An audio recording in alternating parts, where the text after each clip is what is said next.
దిత్వా తుఫాను బంగాళాఖాతంలో కొనసాగుతూ ఉంది. ఇది చెన్నైకు దక్షిణంగా 500 కిలోమీటర్ల దూరంలో, పుదుచ్చేరికి 400 కిలోమీటర్ల దూరంలో కొనసాగుతూ ఉంది. ఇది వచ్చేసి మనకి శ్రీలంకలో కూడా చాలా బీభత్సంగా కొనసాగింది. కొంతమంది చనిపోవడం అయితే కూడా జరిగింది దీని ప్రభావం వల్ల, ఈ సైక్లోన్ ప్రభావం వల్ల.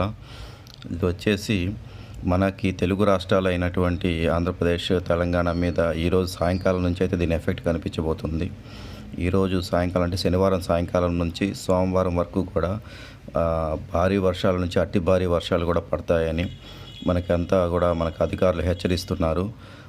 తాజా అప్డేట్స్ ప్రకారం అయితే అన్ని జిల్లాల కలెక్టర్లను కూడా ప్రభుత్వం ఆదేశాలు జారీ చేసింది అలర్ట్గా ఉండాలని చెప్పేసి. ఆకస్మిక వరదలు వచ్చే ప్రభావం కూడా ఉంది అని చెప్పేసి ముందుగానే హెచ్చరిస్తున్నారు. ఎక్కువ 20 సెంటీమీటర్ల పైగా కూడా వర్షపాతం నమోదయ్యే ఛాన్సెస్ ఉన్నాయని చెప్పి కూడా చెప్తున్నారు. ఎందుకైనా ఈ దిత్వా తుఫాను మన తెలుగు రాష్ట్రాలపైన ప్రభావం ఎక్కువగానే ఉండేటట్టు చూపిస్తున్నారు.